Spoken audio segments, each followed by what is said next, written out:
Pesquisas recentes apontam que mais de 70% dos brasileiros têm algum problema do sono. Estudos da Fundação Oswaldo Cruz falam que 72% dos brasileiros sofrem de alguma doença relacionada ao sono. Muita gente acaba recorrendo a remédios, tratamentos para poder curar esse tipo de problema, mas é possível fazer isso sem remédios? Será que é possível mesmo? Esse é o assunto do Humanamente de hoje, comigo Ivan Brandão e com o doutor Daniel Barros. Doutor, tudo bem? Tudo jóia, Ivan. Espero que quem esteja aqui nos acompanhando não esteja com o celular deitado na cama esperando o sono vir, porque olha, isso já adianto que é um veneno, mas os grandes venenos e os grandes antídotos para o problema do sono, a gente vai conversar com a nossa convidada de hoje. É isso, a psicóloga clínica que trabalha no ambulatório do sono do Instituto de Psiquiatria da USP, a doutora Graziela Chirraibá está conosco aqui para falar um pouco sobre esse assunto que, bom, se a gente está falando, né, doutora, de mais de 70% da população com algum problema para dormir, com certeza esse programa vai tocar alguém. Tudo bem? Obrigado, seja bem-vinda aqui ao Humanamente. Eu agradeço o convite, é um prazer poder aqui contribuir com vocês e com todos os ouvintes. Doutora, a gente tem visto inclusive falamos disso recentemente, né, quando trocaram a forma de como você pode, por exemplo, acessar o medicamento Zolpidem. A gente vê muitas pessoas usando melatonina sem receita. Isso são só alguns exemplos de busca das pessoas por uma noite de sono ideal. E, enfim, é algo que machuca muito, né? Acaba com a vida das pessoas, você não dormir direito. E aí, quando o doutor me passou que a gente vai falar sobre como resolver os problemas do sono sem remédio, eu fiquei muito curioso para saber, até porque a gente está vivendo essa onda de pessoas procurando remédios para conseguir dormir. Mas a minha primeira pergunta, ela é um pouco mais filosófica. O que tira o sono do brasileiro? É uma questão social, cultural, é o trabalho? O que tira o sono e por que o sono do brasileiro é tão ruim, doutora? Será que é só do brasileiro, né? Tem essa também.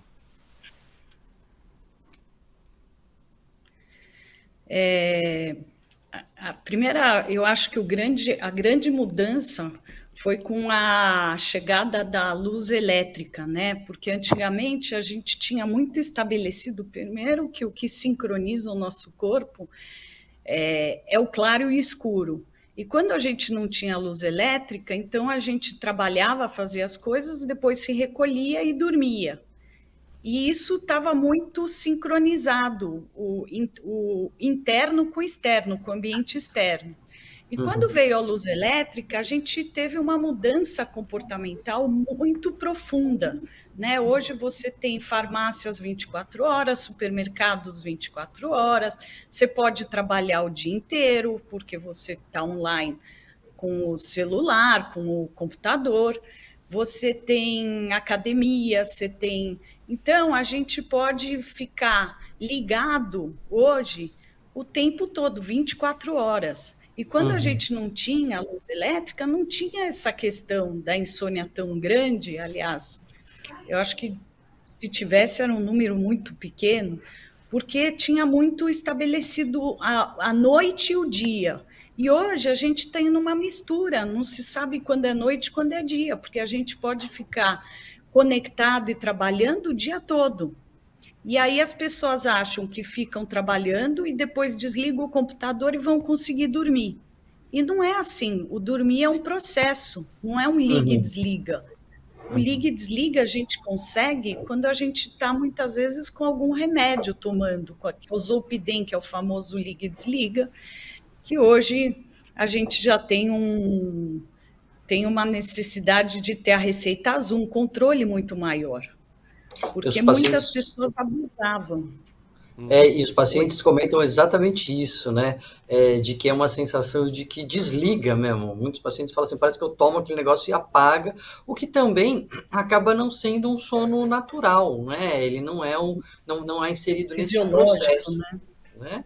Agora, para não falarmos então ainda das medicações, para as pessoas já não ficarem oriçadas, não, mas eu quero medicação. Não, a gente vai falar hoje sobre não ter medicação, como que a gente faz, e pelo que você está falando, acho que já a primeira primeira dica que eu imagino aqui é a gente tentar se aproximar da nossa vida natural. Tantas coisas, tantos problemas vêm de nós nos afastarmos, né, da nossa programação habitual, natural, e essa é mais uma delas, né? A gente cria um ambiente artificial e quer que o nosso cérebro funcione da mesma maneira. Como que a gente pode tentar resgatar um pouco? Não dá para a gente cortar a eletricidade das cidades, né? Como que a gente pode se aproximar um pouco dessa nossa programação original, né, do nosso cérebro, nesse ciclo vigília-sono? É uma ótima pergunta. A verdade é que para tratamento de insônia crônica, o padrão ouro é a terapia comportamental cognitiva focada na insônia, um tratamento diretivo, estruturado, né? E que foca de 8 a 12 sessões. E qual é a ideia? É exatamente isso, resgatar o natural. Então, a gente vai trabalhar quais são os comportamentos e os hábitos disfuncionais, né, e as crenças disfuncionais e como eu vou cuidar delas, né? E o que eu preciso fazer, quais são as mudanças que eu preciso fazer. Primeiro, eu tenho que separar muito o que é a atividade do dia e o que é a atividade da noite. E cuidar do sono é cuidar desde o momento que eu acordo, né? Por exemplo, eu tenho um horário regular. O corpo necessita de regularidade, né? Quando a gente não tinha a luz elétrica, a gente tinha um horário, uma regularidade, porque escurecia sempre mais ou menos no mesmo horário e ficava claro no mesmo horário, mais ou menos. Então, essa regularidade é super importante. Então, estabelecer um horário para acordar, né? E isso a gente investiga se a pessoa é matutina, vespertina, porque cada um tem uma necessidade, um cronotipo, né? Que é o cronotipo, né? Se a pessoa é mais vespertina, precisa acordar, ela vai acordar provavelmente mais tarde, vai dormir mais tarde. O matutino dorme mais cedo e acorda mais cedo. E tem o intermediário que tem mais flexibilidade. Aí a gente estabelece um horário que a pessoa acorda, né? E já começa aí a se expor à luz, porque é o maior sincronizador nosso, né? Fazer atividade física, trabalhar. Não dá para ficar só em ambiente com luz artificial, é importante a luz natural, né? Além disso, a gente ter um nível de atividade, né? Porque tem pessoas que ficam cochilando, aí perde a pressão do sono, né? Evitar cochilos, porque dia é atividade, dia é atividade. E noite, a gente acabou o trabalho, se desliga, se desconecta e vamos para um momento mais noite, mais recolhimento, escuro fora, escuro dentro, né? Então eu fico no escuro, não vou poder fazer nada? Não.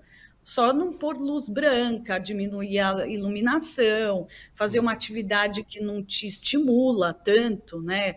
A leitura de um livro, que assistir um pouco de televisão, ou, né? Não evitar uma hora antes, porque tem a questão da luz azul, que bloqueia a melatonina. Então, assim, são alguns comportamentos que vão fazer diferença no meu sono, na minha noite. E isso começa desde a hora que eu acordo. Eu achei essa a mais surpreendente, hein, Ivan? Que o Cuidar do cochilo é sono ruim? começa na hora que você acorda. Não, isso aí eu fingi que não ouvi. Tô brincando. Mas que o sono de qualidade começa na hora que você acorda. Isso não se fala muito por aí. Agora essa do... Quer dizer que o cochilo, então, não é uma coisa boa, doutora? O cochilinho ali da tarde. Não, eu não gosto de pôr como uma verdade absoluta, né? Primeiro porque a pessoa mais velha, ela às vezes precisa desse sono bifásico, que é assim, esse cochilo muitas vezes. E depende também do tempo total de sono. Tem pessoas que não têm disponível esse tempo total de sono, que essa é hoje a principal causa, é a privação de sono. A gente tem que estar o tempo todo produzindo, e não deixa o tempo necessário para o nosso sono, para o nosso descanso. Agora, a doutora... Então, Pode pode falar. completar. Não, é porque... Não, pode. você falou de uma coisa muito interessante, que é a diferença entre as pessoas, né? E isso me leva lá para quando a gente discutiu a questão dos medicamentos aqui na rádio, que geralmente é assim, né? Eu não tô conseguindo dormir, mas Maria fez tal coisa, então eu vou fazer também e tal. Eu sou uma pessoa que acordo às 3:30 da manhã todos os dias, durmo às 10 da noite, ou seja, não é um ciclo de sono perfeito, tiro o meu cochilo à tarde, porque eu tenho que estar muito cedo aqui na Band e eu vou te falar, doutora, o meu sono ele é maravilhoso. Eu consigo acordar descansado, eu consigo dormir tranquilo. Então, quando você falou dessa que há diferença entre as pessoas, porque eu conheço pessoas que fazem todo esse ritual que você citou, né, de se desligar, de tirar a luz à noite, e mesmo assim não conseguem pegar no sono, desligam o celular, mas mesmo assim tem dificuldade para dormir. É difícil identificar, já que cada caso é um caso, quem de fato está ali propenso a desenvolver um transtorno, porque é um transtorno, né? O transtorno da insônia crônica, né? As pessoas ficarem privadas do sono. É difícil fazer essa identificação das pessoas que precisam dos que não precisam, porque se eu só falar para alguém que eu durmo todo dia às 10 da noite e acordo às 3:30 da manhã, com certeza a primeira reação da pessoa é falar, cara, você não tá dormindo direito. Mas eu durmo muito bem, obrigado, né? Com tudo isso que eu falei. Ivan, foi ótima a tua questão. Eu acho que o principal termômetro, né, de uma pessoa que não tem uma formação específica é como você está durante o dia, né? Se você acorda bem disposto, se você tem pique, está motivado, não tem sonolência diurna excessiva, não está cansado, teu humor está bom, quer dizer, esse é o grande termômetro. Por exemplo, você trouxe o caso, quer dizer, se você não fizesse o cochilo, você ia estar com privação de sono, né? O que você fez? Você falou, eu tenho esse trabalho e eu só posso dormir no meu no meu tempo maior de sono, eu posso dormir tanto tempo, que não é suficiente. E aí você se ajustou com uma soneca, com um cochilo. Para quê? Para somar o tempo total de sono. Porque a gente tem uma necessidade, e as necessidades são individuais. E por isso é importante, muitas vezes a pessoa não tem, eu não sei como você fez esse acerto, que foi maravilhoso, e como eu sei que foi maravilhoso, porque você falou, posição, eu trabalho bem, e esse é o termômetro de uma pessoa mais leiga, que não tem acesso, né? E isso é a anamnese que a gente faz na primeira sessão é justamente isso, entender, né, como que é teu sono, como você se sente, se tem repercussão diurna, né, se trabalha bem, se está bem disposto. Esse é o grande termômetro. Os exames podem sempre acrescentar, ajudar algum esclarecimento, né, Graziela? Mas a gente fez recentemente um programa sobre slow medicine, né? Você ir mais devagar, você ouvia o paciente, você ouvia as queixas, e tem muito a ver com isso, né? De você fazer essa investigação. E a nossa entrevistada na época falou o quanto a gente desaprendeu a ouvir o nosso próprio corpo. Eu estou saudável, eu estou funcionando bem, como é que está a minha saúde do meu ponto de vista? É isso que você está falando também, né? A gente às vezes vem com fórmulas, tem que ser tantas horas por noite, não pode ser tantas horas por noite, mas na verdade a pessoa tem que também saber se ouvir, né? Saber sentir como que ela está, né? Importante, doutor, perceber a sua necessidade, né? Qual é a minha necessidade? Porque muitas vezes o paciente vem aqui e fala: eu não estou dormindo bem. O que está acontecendo? Eu só durmo 7 horas. Mas é suficiente? Você está bem? Se produz bem? Não, mas eu sei que o tempo ideal é 8 horas. E a pessoa carrega essa crença disfuncional. E isso pode gerar uma insônia, porque ela começa a ficar preocupada que não dorme bem, né? Então, por isso que a terapia trabalha crenças, né? E comportamentos disfuncionais, né? Eu queria falar disso também. Eu queria falar disso também, Graziela, porque a gente sempre fala dos comportamentos. Não faça isso, né? Não tome café depois de tarde, não fique no celular à noite e tal. Só que tem as crenças também com relação ao sono. que nem você falou, a pessoa fala, tem que ser 8 horas, eu estou dormindo 7 horas. Ela fica tão preocupada que não está dormindo às 8 que ela começa a ter insônia por causa da preocupação. E tem um certo pensamento catastrofista, né? A pessoa que tem insônia, ela acha que se ela não dormir direito, então a vida dela acabou e ela fica preocupada e por isso que ela não dorme.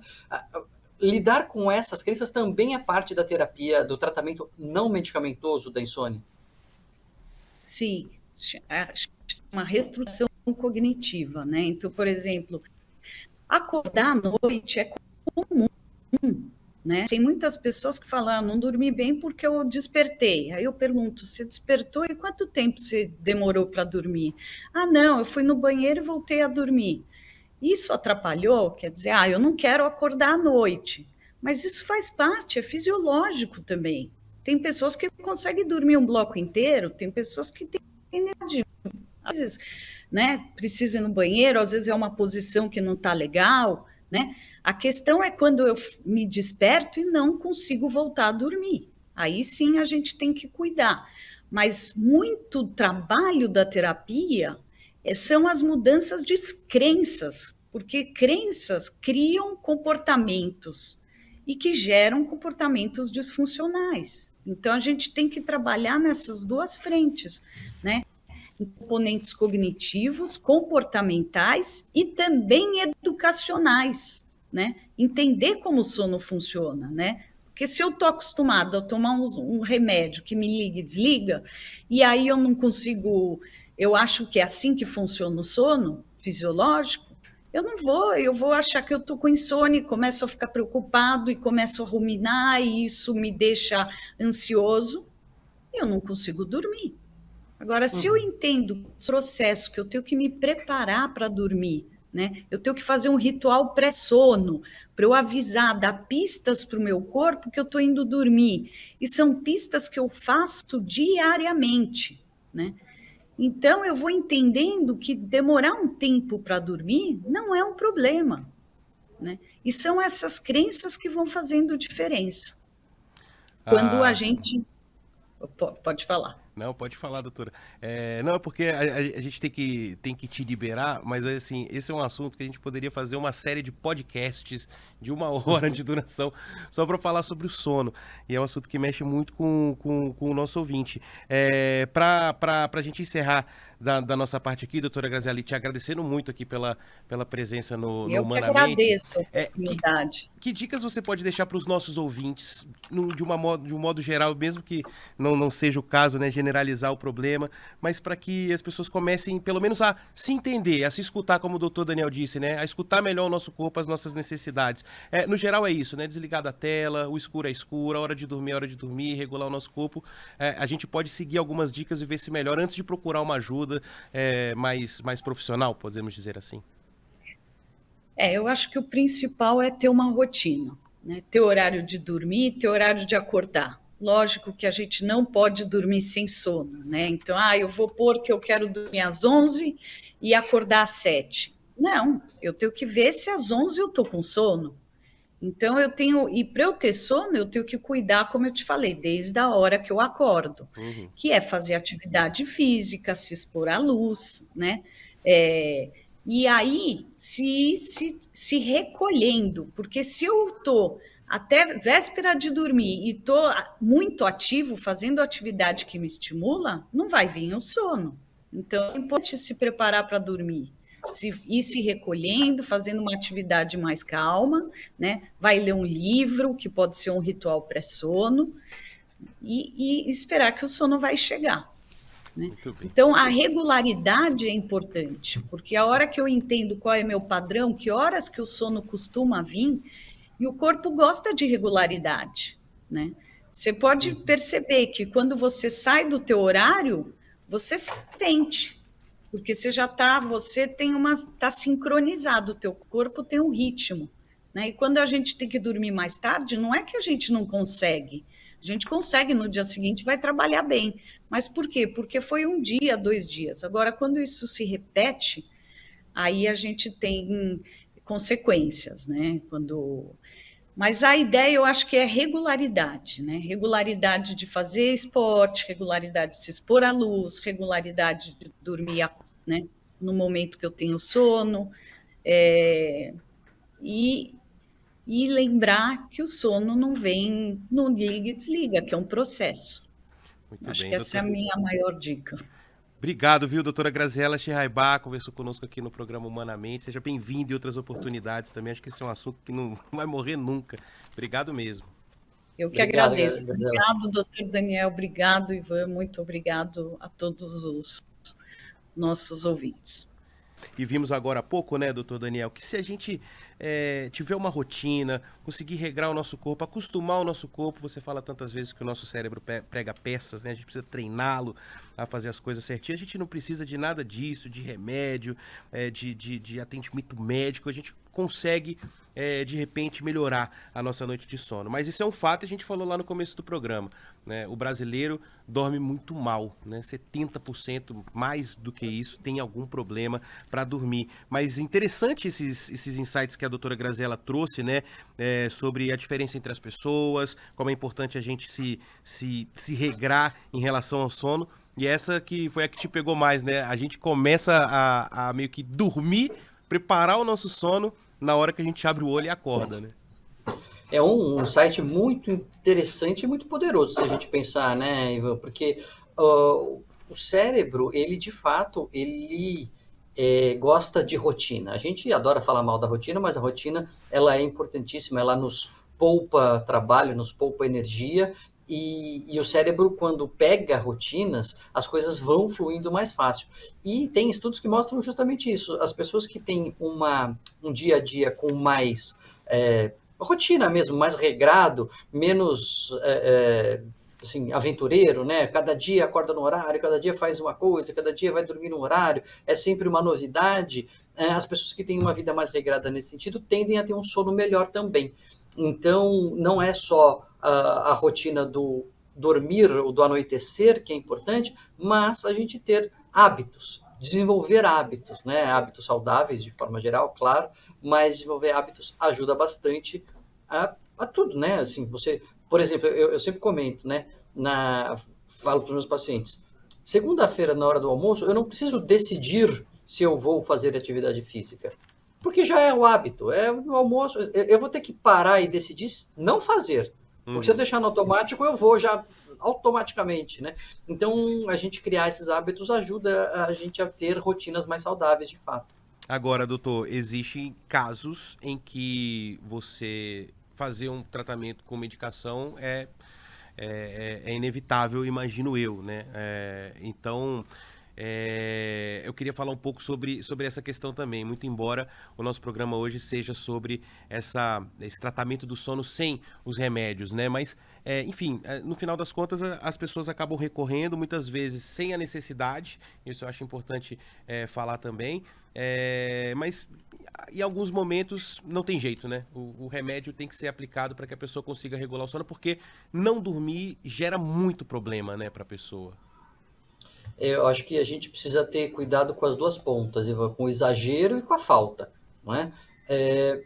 O exagero é o recurso ao medicamento, recorrer ao medicamento de forma desnecessária, porque é prático, porque é fácil, porque você acha que está ali pegando da sua sogra ou da sua esposa, do seu marido, a coisa tá à mão, você resolve rapidinho, só que tem um problema por trás, que é talvez toda a organização do seu sono, eventualmente até um sintoma de algum transtorno mental, que você está mascarando usando uma medicação. Ou, se não tem um problema, se não é um transtorno do sono, ou se não é a insônia como um sintoma de um transtorno mental, aí você está colocando para dentro remédios de forma desnecessária, né? Tendo efeitos colaterais, tendo problemas do uso do remédio, sem a adequada indicação. Porque remédio é sempre uma questão de custo e benefício. Né? Tudo, na verdade, tudo que a gente faz é uma questão de custo-benefício. A gente sempre pesa custos e benefícios. Então, esse é o exagero, é usar o remédio sem necessidade, sem indicação, sem uma avaliação adequada.